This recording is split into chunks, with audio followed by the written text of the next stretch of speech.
Well, let's get started and recognize all of your time. Welcome to everybody. I'm Don Latruba, the Executive Director of MASB. You will also have an opportunity today to hear from Brad Banasic, our legal counsel, Jen Smith, our Director of Government Relations, both hear from them and ask any questions. I was thinking back to, COVID, when we created this webinar series, and one of the things that we talked about then, and granted there was more going on, was that this wasn't just you coming and hearing from MASB, but an opportunity to share what you have going on in your districts and what your peers might be able to offer as advice or shed light on, or say, hey, I've got this problem. Anybody got a solution to what's going on? And so, like, before Brad or I or Jen jump into some of the things that we want to talk about, I want to throw it back to all of you, whether it be through the chat or by raising your hand. What do you have going on? Do you have anything going on in your districts that you have interest in hearing how other boards may have addressed them, or other superintendents? I'm probably not expecting a flood of people to throw out ideas right now, but when we think about conferences and everything that we go to, we often hear from you, like, the interaction with other board members is where we learn things. And so I want to make sure that we create that. And actually, I see Colleen raised her hand. So. Hi, do you want me to just jump in? Yeah. Okay, hi. Sorry, I'm kind of running around after my niece right now too. One thing that's on my mind a lot, I'm a new board member, got elected this fall, and I like to hear from other people how they, either as a board or individually, do their community engagement. How do you meet with, hear from, solicit input from your constituents? You know, I've got lots of ideas rolling around in my head, and I sometimes just don't know where I want to start. Well, we have, I know by looking on here, some seasoned board members. Let's see, Claudia, are you answering that question or posing a second one?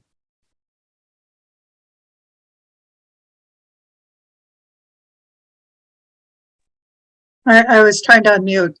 I have an answer to that in front of the Community Engagement Committee. Would you like me to share what we're doing? Absolutely. We've been working with Dr. David Dulio over at Oakland University, the Civility Project.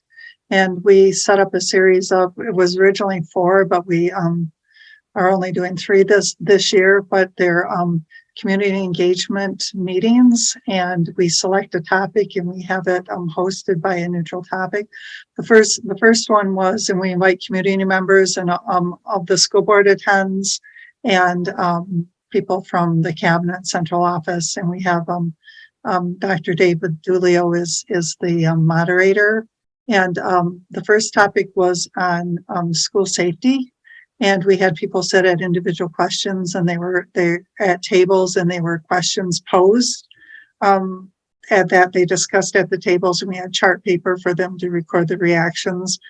We also had our school safety liaisons there, and the chief of police came, and then we had like time for full room dialogue and questions and answers. And there were some heated discussions, but people were actually like listening to each other, and it was a really positive experience.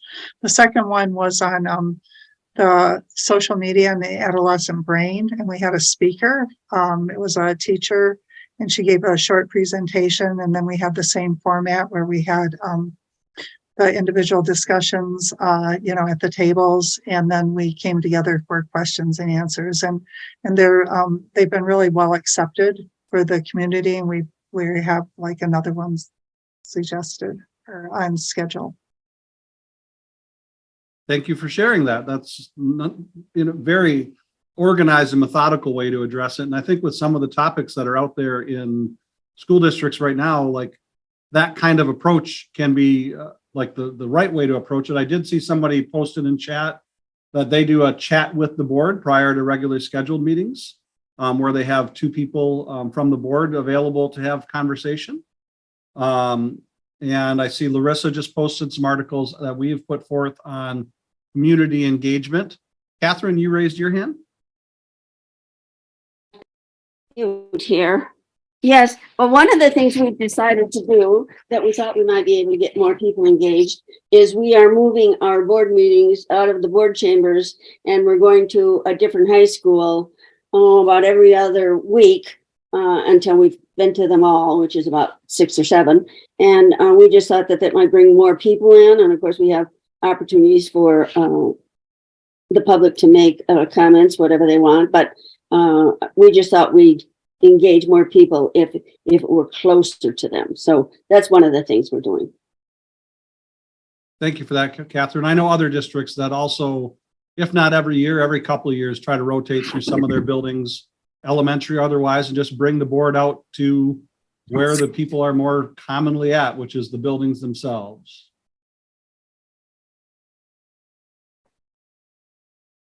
There's an interesting question. Kirsten posts, I've been with Whitehall for 10.5 years, but only 4 months in the position of administrative assistant to the SUPN board. How can I provide best support to our board members? I've been an admin assistant for many years, but not to the board. So interesting. What, like, from board members on here, what advice do you have for Kirsten to say, what do you find in your district that the administrative assistant does that really makes your lives better?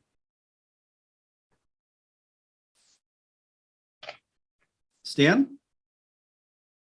We have an amazing administrative assistant. We've been lucky to have a string of pretty amazing administrative assistants. And I've always felt that they've gone above and beyond for us, because this long tradition predates my 10 years on the board, that the superintendent's administrative assistant takes minutes at board meetings.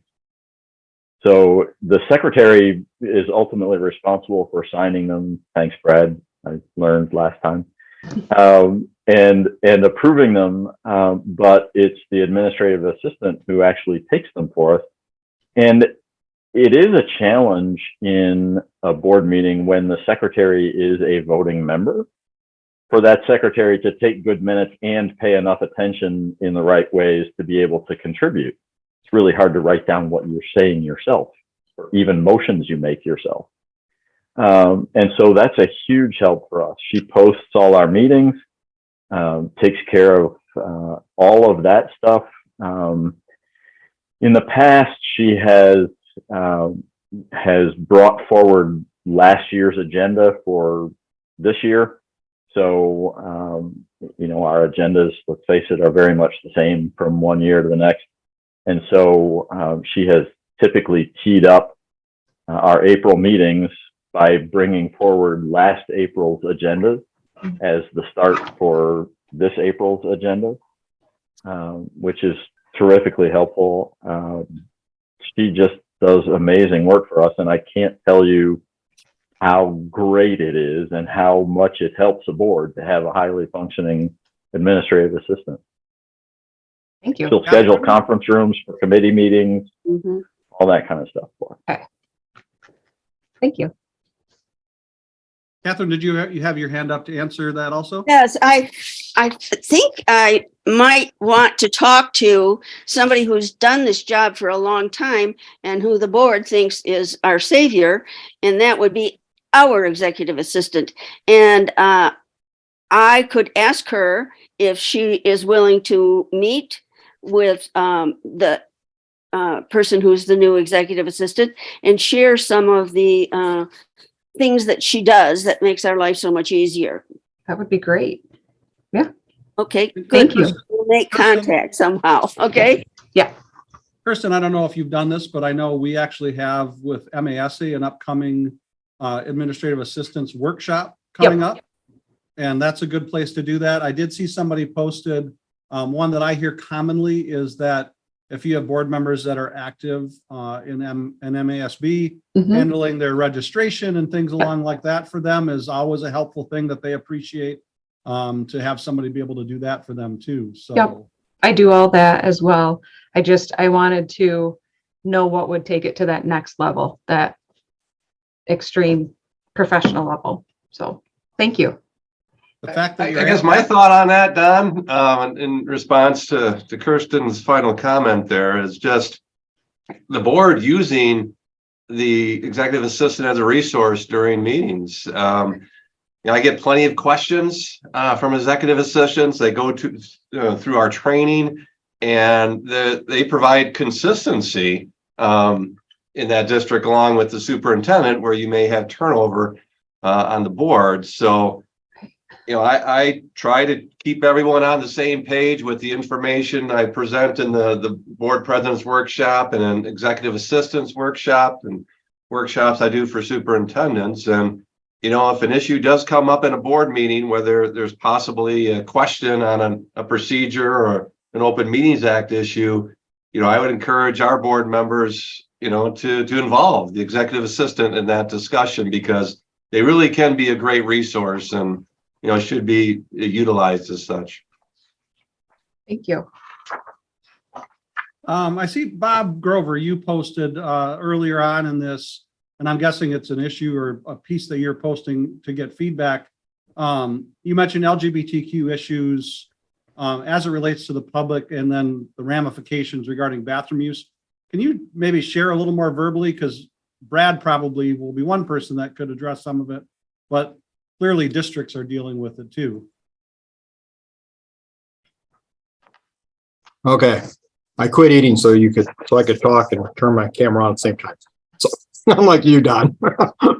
Mine is now off to the side as well. But obviously, this issue came up at our building.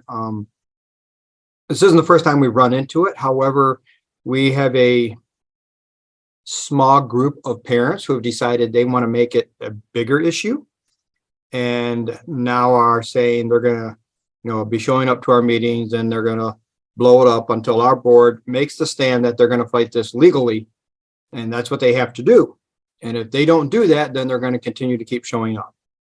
I'm not sure it's gonna happen, because truthfully, we had our meeting and it actually started the conversation the very next Tuesday following our meeting. So I will find out next month if it's really going to happen. I just kind of want to get a feel for maybe some people who have gone through that, how they handle that. I've had board members call me as the superintendent and say, hey, what can and can't I say? And I point them to, policy 5106, and I point them to Truan's legal documents and all that stuff. Most of these parents that are doing this, they don't want to see the policy. They don't want to see the legal documents. They don't want any part of that conversation. They know what's right and they know what's wrong, and by gosh, we should too. And it's kind of that stance. And I'm like, okay, so any advice for tackling that? Because I really have run into a dead end.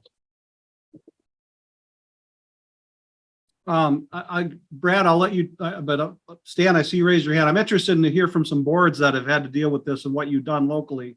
And then Brad can talk about it from also what he's hearing. Yeah, and don't call on me first, Don, because I've already talked. But you're the only one with your hand up right now. Well, when somebody else's hand comes up, I'll shut up. But we had a group last fall, and it really started. It started about a year before that, and then grew from there. And as we came into the run-up for the election, it grew considerably.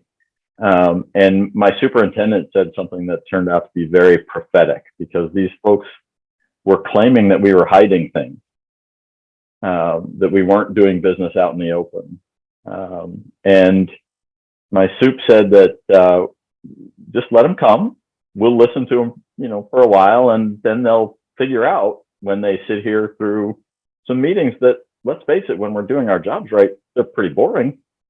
They'll figure out that we're doing everything out in public, and they'll lose interest. And even last winter, winter of 21-22, we had snowbirds who had been coming to our meetings in the fall, and then they went to Florida, and most of them didn't come back. And our last couple of meetings, we've been back to one person from the public who's coming.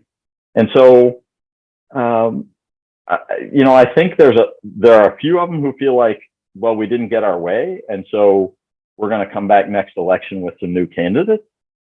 But I think most of them figured out, you know what? Those are all pretty reasonable people up there. I don't agree with them about everything, but they're doing a pretty good job. And I have better things to do with my Monday evening. Christopher. So our district definitely got hit by this. And similar to what Stan said, you know, people came and said we were hiding things. We were probably one of the early ones that were proactive in trying to bring forward policy to support transgender students. And it blew up our community. It really did. And it split our community in half, almost. We had meetings that went until 1 a.m, you know, multiple meetings. We had a recall and lost one member of the 4 that were recalled. So just know that, and the group that was against the policy really didn't read the policy. They had it in their mind what the policy said and what it meant, even though it's not, I mean, what they kept saying was not what the policy said. So similar to what others have said, sometimes the rationality, and I'm putting my own spin on this, but sometimes the rationality of what people are thinking it means is not really what it means. And no matter what you say, they've already made up their decision. So you have to make sure going into this that as a board, you are committed to staying firm with the route that you're taking. Because one of the challenges that we had was we had for the most part, everybody said, yes, we're forward for this. But then when the rubber hit the road, we had a board member that kept waffling and would change their vote based on conversations that they would have. And that really, I mean, even though it's only one person, it's not a 7-0 type of scenario. And you don't have to be 7-0, but it did somewhat derail some of the conversation. Now, do we continuously have issues with this now? No. And it has been, you know, the policy has been in place now for a number of years. And has it hurt any students? Has it hurt anybody? No.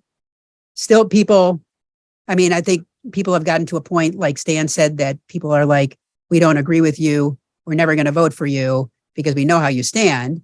And that's okay. They don't have to vote for you. But in my heart, I know that we did the right thing in making sure that students are safe, that all students are being recognized, and that there is something in place for all students.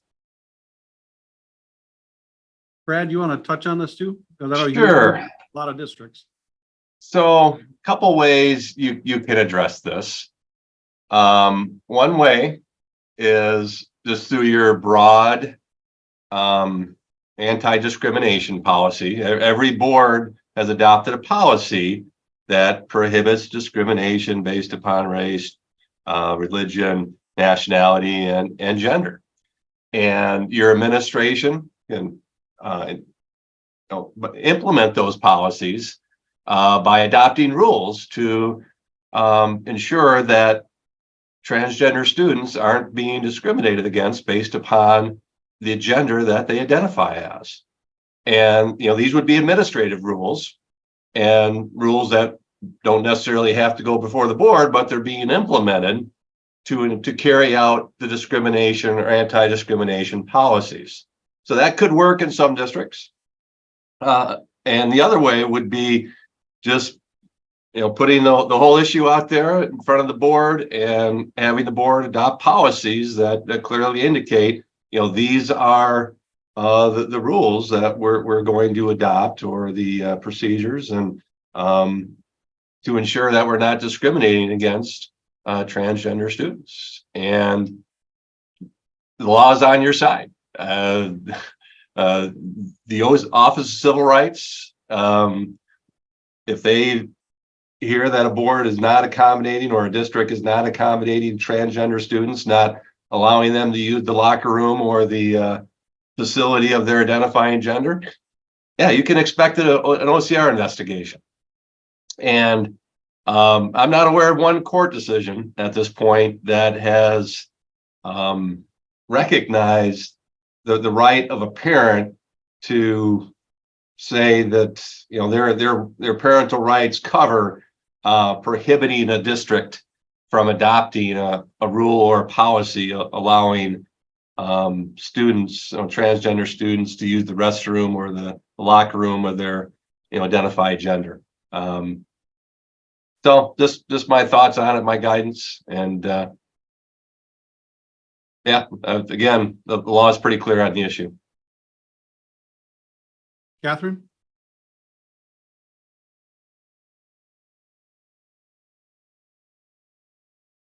Oh, you're muted. There you go.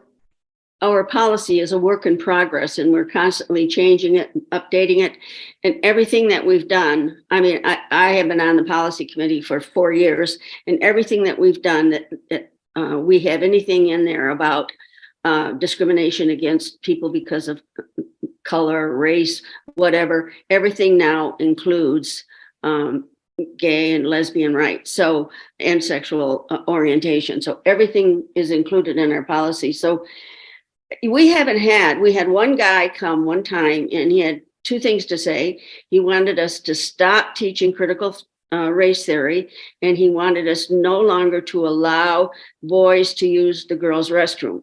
So, we just sat there, and one of the board members went back and talked to him after the meeting was over, and he never came back. And I know some of our schools have extra bathrooms that they've designated as boys or girls can use them. So I think that is helpful, but I realize not every school has an opportunity to be able to do that. So we're holding them off at bay right now, or maybe they don't care because we haven't heard that much from them. So. How about Jan? I just wanted to reiterate what was in the chat. Brad, do you think the Elliott Larson new ruling will add strength to their argument? Yeah, add strength to a school district's argument of accommodating transgender students. It does, but even before the Elliott Larson law was amended, courts were interpreting it to cover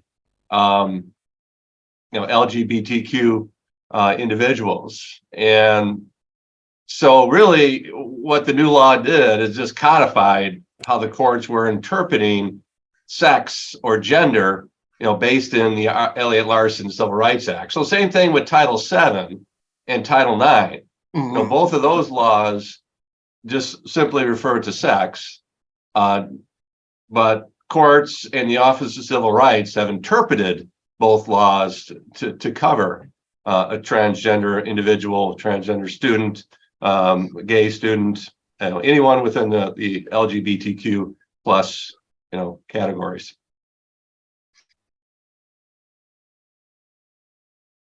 Well, Bob, hopefully a little guidance was given there. I will say you did mention one thing that Brad and I have heard a little bit about. You mentioned this kind of demand to litigate, right? You're going to sue to protect your district. And I mean, sadly, we're even seeing it in the school board space where in certain districts now, as school boards have seen a turnover, like we have some boards that want to actually be that kind of poster child and litigate on these issues. And, as Brad pointed out, we're in a place where there's legal precedent right now. It does not look like that would be be a good decision. It's not something that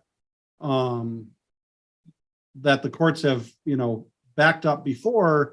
And I know everybody can think that a first time will happen, but that's created an interesting dynamic now when you have parts of a board trying to say we need as a district to push this, and it puts the superintendent and your law firm in an odd space if they don't think it's the right thing to do. So hopefully that doesn't become your next step as a district, but Yeah, I've been preaching for a long time. We don't want to be case law. We don't want to spend our money fighting something that's a losing battle and take it away from our kids. So that sits solid with our board 7-0. I'm not worried about that part. It's just the, I guess maybe a little bit of badgering that occurs. That's kind of an annoyance to them. And with 3 new members, they're like, what did I get signed into here? And it'll go away. We're kind of taking what Stan's approach was, is to ride them out right now and just to see. So I think we'll do that. And we'll just keep preaching what we've been preaching and following our policy and providing them the stuff. If they want to read it, great. If they don't, then that's on them. And we're comfortable with where we stand. I think Christopher is right in that if we think we made the right decision, then stand by it and stand strong. So. Well, and one thing I'll just throw out there is, I mean, there are legal firms that are attacking these type of policies. Anytime that they hear a community is enacting them, they tend to come into the community and try to find those people that are willing to sue the district. And there's one in specific in the Great Lakes Justice Center.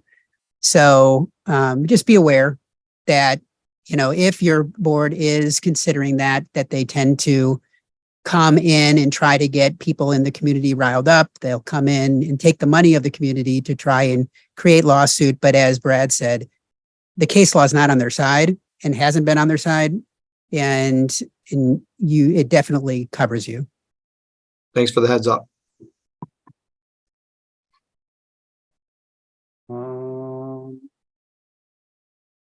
Any other, it seems like I've covered the stuff in chat. I appreciate all the answers that you passed along to Kirsten about other things that administrative assistants do. That's very helpful.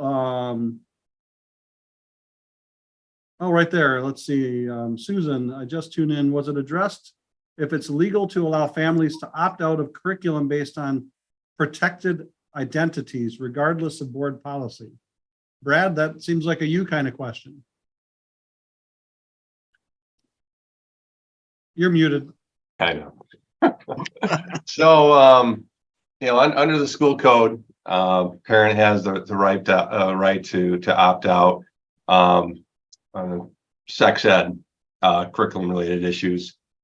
On the other side of that, if it doesn't involve sex education, parent doesn't have the right to opt out of the general curriculum requirements. So in between there would be, you know, issues that don't fall into sex ed, but may be categorized as controversial matters, issues under school district, school board policy.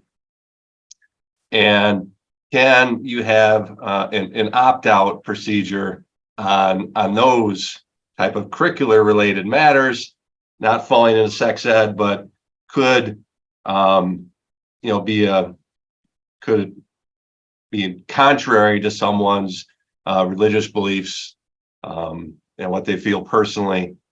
And there isn't any precedent saying that folks can't, a school district, you know, is restricted from allowing parents to opt out on those particular matters. So that's a local decision, in my opinion.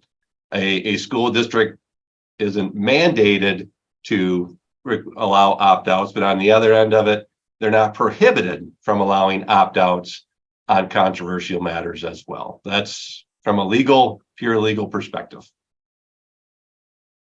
And on that topic, Brad, we just had this for MASB as an organization. You know, this has come up from one of our member districts reading a resolution that we have on the books. And they viewed our resolution as being essentially anti-parent. And what that resolution was that we didn't support a mandatory opt-out for core curriculum. And the issue there that I then explained to this board was, it wasn't that MASB was taking a position about whether a local board would create a policy to allow opt-outs or not. As Brad just alluded to, what we were saying is we didn't want the legislature to be able to come in and mandate a specific opt-out procedure, that this should be left to that local board and the local community to decide what made sense for them. And so we had to explain that, but sometimes it's I think as people hear things, they misconstrue what the reality is. And when Brad mentioned that kind of like MASB is, you as a district make the decisions beyond what is already in existence in state law, and that is limited to the sex education space right now. Jan, can students still test out of courses? I know, and I don't know if this is really even a legal question, Brad. Like, I know my kids go to Grand Ledge and they have the ability, based on board policy there, they have set up ability to test out of classes in Grand Ledge. They can do it, they have to apply to a department. They have a test that they can take. And if there are a process, I should say, it's not always a test. Might be a paper, might be a test, might be both. And then they can get credit for that. And the school district makes that decision. I don't think there's anything different than that, Brad. No, yeah, it doesn't seem to come up as much as it used to. I don't know if that's a function of having more AP opportunities. I don't know, but yeah, you don't hear many tested out questions. I just thought it might be another thing to suggest. Do you know what I mean? If they want to opt out, if a parent suggests that, you could always say, well, they could test out of the class. Even though it's hard to do. Opting out of a particular assignment. Yeah.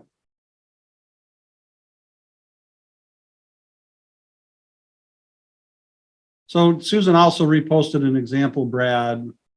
And I think based on what you said, it would be very dependent on what the local district policy is. Yeah. I will defer to the district local policy on that question. And Susan, you can also, if you have specifics like this, if you want to or need to reach out directly to Brad and give him more context, that's always something that you can do as well. Well, I appreciate you guys did a lot of back and forth and threw out some questions. I do have one thing from my perspective, maybe two that I want to bring up is, one I'll bring up is we're coming up into our membership season when you as a district will be receiving in the next month or so the renewals for MASB membership. For most of you, if you're on here, you're probably finding value in MASB's membership. But I know this seems to be a higher level question that's coming up more often. And so what I would just encourage, not for you and your membership, although reach out to me if there is a question there. But I would say if you're at a county association meeting and you have somebody mentioning, oh, is there value in having MASB, membership or not? Of course, you can answer them based on your experience and your utilization as a district, but also point them and say, hey, I know that Don would be happy to have a conversation about this. We know that MASB is a shared mission representing at least as many of the boards of education as we can in the state. I think right now we only have 5 that are not members. And our strength, both at the Capitol helping Jen, but just as an entity, comes from that large voice, all being united as much as we can be. And with 4,000 members, we're not agreeing on everything all the time for sure. But I just bring it up to make you aware. So as you hear things, like point them my way, give them an answer that you think answers the question. Because what I've encountered a little bit this year is, particularly with a lot of new board members out there, people having assumptions about MASB without having ever interacted with us. And so in some ways, I see you as the front line of the voices to help to give them perspective, but also to point them in the direction to come to MASB directly and have the conversation before they make decisions about that. So just wanted to let that be known. Yasmin, thank you for posting the information about the Michigan Achievement Scholarship. That it is a big deal for this year. And I know that there's efforts at the state government level to be advertising this and getting the information out on behalf of the scholarship. But it's still to get out to a lot of families, every effort like yours, small one here, like getting that in front of people is really a big deal right now. School counselors have that information or should. And even the university should be getting back to kids as they're applying and or being, accepted and say, have you looked at this source? Because as you mentioned, I think it is about the 80th percentile from an income perspective. So it positively impacts a lot of families in Michigan. And I think that if we can really take advantage of it this year, there's even more hope that they'll continue offering the scholarship moving forward if they see that people are taking advantage of it and using it and needing it. My sister actually works for the MCAN, the Michigan College Access Network. Yes, thank you. And she's been sharing that information with me, and she's been encouraging me to try to get that information out with the school board members as well. So that's why I put the link in the chat. Perfect. Thanks. I was in a meeting with MCAD last week talking about different things like this. If there was a girl who looks like me there, that was my sister. Okay. So that was the membership thing I wanted to touch on. The other issue is, if you saw it in Jen's News from the Capitol on Friday, you might have some awareness on an issue that we're facing as public entities on governmental immunity. But you will also be receiving a direct email to all board members and superintendents today.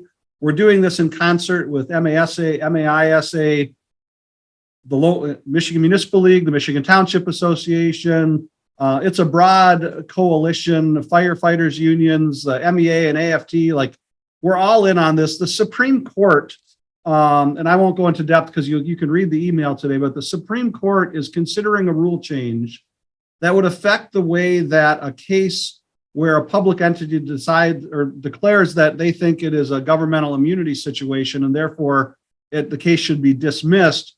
Right now, in that case, if the local circuit court judge decides, nope, we're going to move that to trial, we have the automatic right to appeal to the Michigan Appeals Court. And the circuit court doesn't have any say in that. It just happens. If we're wrong, the appeals court can send it back down to the circuit court and a trial will will resume and move forward. But most of them aren't that way. And we actually do get to the appeals court and they decide in the favor of the public entity. And we've saved public taxpayer dollars because we're not in long litigation. We've saved staff members time from not sitting in the trial for weeks or months. They're considering a rule change to eliminate that automatic appeal. And so the alert that you're going to see today, Bob, good question. Jen is going to talk about that. But so the Supreme Court is doing that. You're going to receive an email today. It explains everything. There's also an attachment that you can open up, or I should say a link, to a sample letter with the address for the Supreme Court, that you can pull some bullet points up that we've created, talking points, put it in there and send it along. This is one that really is what you're trying to address, like from our perspective. What people don't understand is when somebody brings litigation against a governmental entity, and the state of Michigan is included in this, would be impacted by it. If that governmental entity were to lose, and it wasn't something, because there's exemptions, right? Gross negligence and not like you can sue in that case and the immunity doesn't apply. But in essence, you're suing yourself as a taxpayer, because if a judgment is ever put in place, the court's either going to go to the school district first. And often if it's a large settlement, the school district doesn't have the money. So you're going to go to the legislature and look for an appropriation to pay the settlement, or the judge is going to put in a ruling to say that you must collect it from your taxpayers, and the judge can actually raise the millage to pay over at whatever number of years they decide. And in the end, that's why in some ways immunity exists, is because like when the public is suing a governmental entity, the payment that they're going to get back is from themselves as a taxpayer. That doesn't mean that they shouldn't have, in certain instances, the ability to sue and win. But we believe that currently the rule that's in place should remain in place. It's been there for 20 years. It's been supported by bipartisan attorney generals and Supreme Court members over the years. And so we are just asking for letters to be sent in, and all the information that you need is in place. And once this rule, March 31st is the deadline to get all public comment in. And then they will schedule a hearing on this. We're expecting probably in late April or early May. They haven't given us a time yet. And I see somebody posted they have another public hearing, not on this, I don't think on this issue specifically, but they will have that coming up in the future. Jen, would you like to take a run at Bob's question about 4044? I know that you've been active on this one this morning. So 4044 is a bill that would repeal PA 54 that says at the expiration of a contract that the step increases will freeze, that the employer contribution to healthcare will freeze, and retroactive pay would only be allowed if binding arbitration required it. So House Bill 44 would repeal that law completely. So when your contract expired, your step increases would go into effect anyway, and as would the healthcare coverage will continue to follow the trajectory it's on, rather than the employee covering the increased costs. There's been a couple hearings on this bill. Lots of teachers coming in and talking about how they were wronged by their administration. MASA testified that there may be room to compromise on this and other labor issues, but we have been told there will be no compromising on this bill. It was reported out of Labor Committee last week, and so is before the House this week. Currently, it's not on their calendar, but that doesn't mean it can't pop up tomorrow or Thursday. And then they're going to go on spring break. They'll come back the week after. But just as this was starting, an alert went out to your email boxes to contact your representatives to urge a no vote on this bill. While we understand what the teachers are saying, I think you can find as many board members or superintendents that would tell the opposite story. The teachers are saying that admin would hold them hostage by saying, we're not giving you your raises, so you better come to the table and negotiate. And I think I could find people that would say on the other side, I'm getting my raise anyway, so the unions don't need to come to the table to negotiate. We know that if both parties bargain in good faith, this provision is not even needed. So we are pushing for them to not repeal this law, especially when we're told that there's no room to talk about any sort of compromise. So that is in your email box. If you did not get it today, please check your spam. Just a reminder that we've got a brand new system starting this year. And if you haven't been receiving news from the Capitol, check your spam and then let me know. It's also a brand new way to fill out the alert. So it is different. If you filled it out before, it is different this time. We have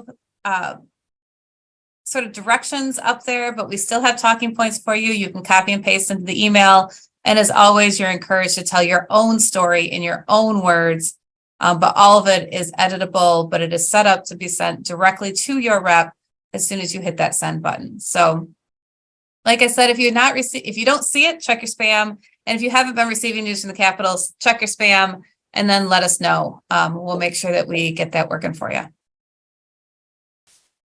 Jen, Gary posted whether you can identify any Democratic legislators, or is this going to be a party line vote? Let me answer that a different way. It doesn't matter if your legislator agrees with you or disagrees with you. They need to hear from you. They need to know that you're paying attention. Say thank you when they agree with you. Urge them to do the opposite when they disagree with you. I do think this will be a party line vote. A lot of the stuff they're doing like this is, but that's not a reason to not contact your legislator. We'll have something else going out after spring break about sinking funds for school buses. Again, it's going to probably pass overwhelmingly, but reach out and urge that support. When they say we support it, say thank you. Like, this helps build the relationship. So it doesn't matter if they're a Democrat or Republican, or if they agree with you all the time or disagree with you all the time. It's still important to build that relationship, get to know them, let them know that you're paying attention, both good and bad, and that you know what you're talking about. So when they've got education questions, you can be the person that they call. And I'll add to that, Jen. I think that, Jen talked about compromise. Sometimes it's not whether your legislator is going to vote yes or no, but the contact that you create, the pressure that you put on them may move them from being a yes or no vote, and they're not changing that, but actually be willing to go to their leadership and say, hey, I'm getting a lot of pressure. Is there a middle ground on this? that even MASB might be interested, and I've used this bill, but it could be other bills. So that call, even with the legislator, that's not going to change their vote because you know their politics or whatever, they might, with that pressure, go to leadership and say, can we find a middle ground to do something? And I think that in itself can be helpful when you're making this kind of contact. Even if you don't see them actually change their vote, they might have been instrumental in kind of helping maybe a compromise be reached. So I would agree with Jen, like always make the contact, because you don't know what impact it's actually having in that regard. To clarify, the sinking fund issue should pass easily. 4044 will probably be party line and may even be tight. Well, it will be tight if it's party line. But no, the sinking fund piece is the one that I think will pass easily. It passed the Senate, I think 28-8. We expect similar numbers in the House. We're finally able to have people who are willing to push it despite the chamber's opposition. And we've always known there's been support for it. We've just never been able to get a bill sponsor or a committee chair willing to do it. And so now they're finally willing to do it. That one will not be up until at least 3 weeks before that one comes up on the floor. 4044 could come up this week. If it doesn't, it will be up the week after spring break, which is in 3 weeks, the week of the 11th. And for those of you finding your spam, your news from the Capitol in the spam folder, there should be a way to whitelist or mark as not spam from that sender. Go ahead and do that. This is a new sender. We were using CQ Engage. Now it's Voter Voice. So if you go ahead and mark in your own email that it is not spam or whitelist or whatever the words are that are in your email box, that will fix it. I can't fix it from my end. I just send it. You have to be able to get it past your spam wall, and that's by saying this is clean and something that I want. 4044 would not take effect until 90 days after the legislature adjourns for the year. So we're looking probably next spring, but it all depends on when the legislature adjourns for the year. But there's no way that bill gets immediate effect. Catherine, you had your hand up. Yes, Jen, I don't quite understand this. 4044, we support it or we're against it? We oppose it. We don't want the law repealed. We want it to stay where it's at. So we want it to stay so that teachers don't get their steps, they don't get their medical insurance. Is that what you're saying? Only upon the expiration of a contract. That's the way the law is written right now. So say the contract expires, and so all of those things go away, right? No, the insurance doesn't go away. Okay. It's just that any increase in the cost of insurance will be passed along to the staff member. Okay, based upon whether it's a hard cap or whether you're under the 80-20. Okay. And what about the steps? Right now, if you are in dispute with the school board, your steps would not take place. You wouldn't move up. Those are frozen. Only if the Steps and contract lanes would be expires. frozen when the contract expires. Okay. All right. Thank you. This is an area, I mean, for board members that are around for a while, this is something that, going back into the 2000s, when we were making cuts to districts, even though we didn't want to, like that, the state was making cuts. What we were finding is we would hit September, contracts still weren't signed by the unions. And they knew that cuts were likely coming from the board and from the administration because there was no other choice. And so they were just rolling into the next school year. They were using that pressure with parents to say that schools, weren't willing to agree on a contract. And they also knew that they got their step increase and their health insurance continued, and any increases, the district bore that cost. And so the law was changed with our support at that time to say, like, we want to make sure that when we start school, typically, that contracts are done. And we want people to sit down at the table and in good faith and not hold out just because they can, and not have any penalty. And so this, in essence, said, you can still do that. You can still sit out and not decide to negotiate, but there will be a cost to you as a union if you're going to take that tact. And they want to undo that for us. And that's something we're trying to prevent at this point. So, Brad, I know that you wanted to touch on, Jen? Can I touch on one more thing? There's a comment in the chat about my representative is a conservative Republican. Maybe I can influence someone else. Don't necessarily take some of that for granted that they're going to be opposed to you at this point. I know we've been fighting a lot of conservative Republicans for a long time because of public education, but there's a switch a little bit now. And with some of these becoming so-called union issues, you may find an ally in your representative. So don't assume that you know where they're going to be on some of these issues, because the world has definitely changed downtown. And if you're looking to influence another legislator, look to ones that also touch your district. Some of your districts have more than one representative, or to, when things are in committee, to the committee chair. But be sure to always reach out to your own and let the other legislator, when you contact them, know I've contacted my own, I'm contacting you because, and fill in the blank. But don't take for granted that you know exactly where these people are going to be. There is a lot of push for anything the Dems want, the Republicans don't. And there's just a change in attitudes downtown. And so you might be surprised. Brad, you wanted to touch, you're getting a lot of calls on ISD elections, and now we're running close to the time. So I wanted to give you a moment to be able to talk about that. Yeah, I just wanted to remind folks of the upcoming ISD election. This is an odd year. So 95% of our ISDs have elections on June 5th. Now, I think Oakland ISD has their elections in even years. And then there's a small group of ISDs that have popular elections along with local boards on the even years as well at the November election date. All the other ISDs have their election this June 5th. And if you have any board members, any individuals interested running for the ISD board, the petition is due on May 8th. But probably the more important date to be aware of is the date of passing your resolution, where you're designating a representative to go to the ISD election meeting, and then you're also indicating who that representative is going to vote for on the first ballot. Under law, you cannot approve that resolution no earlier than 21 days prior to the date of the election. So the earliest that you can approve that resolution this year is May 15th.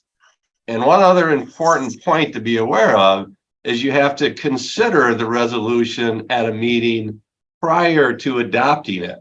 So you actually have to consider it at one meeting and then adopt it at another meeting.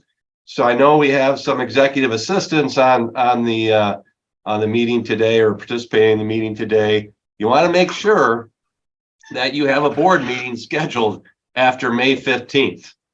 And then I would also suggest, in order to consider that ISD election resolution at another meeting, that maybe you schedule a special meeting immediately prior to maybe a regular meeting that's scheduled after May 15th. But you want to make sure you have those meetings scheduled after May 15th, so you're able to consider and adopt your ISD election resolution.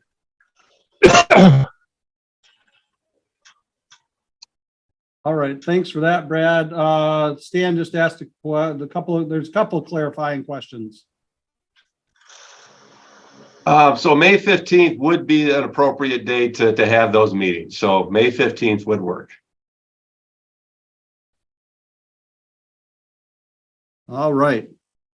We're at 12:57. We like to be done by 1 o'clock. I said it in the chat, but you were really engaged today. Lots of good help for your fellow colleagues.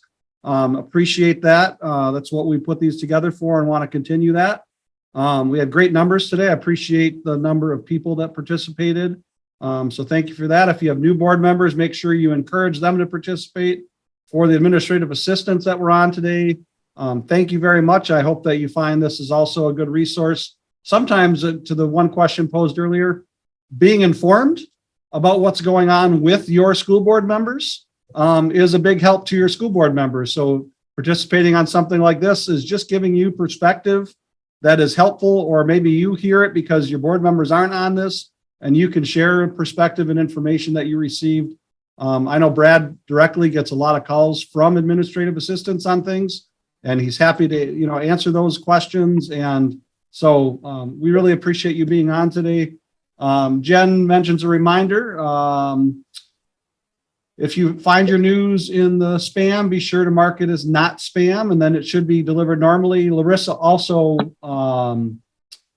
put in there a link to sign up and for alerts if you aren't getting them. Right now, we're in that transition period between all the new board members that came on and making sure everything in Jen's system is updated. So we might have a few board members that aren't in there yet. So we'll make sure that that happens.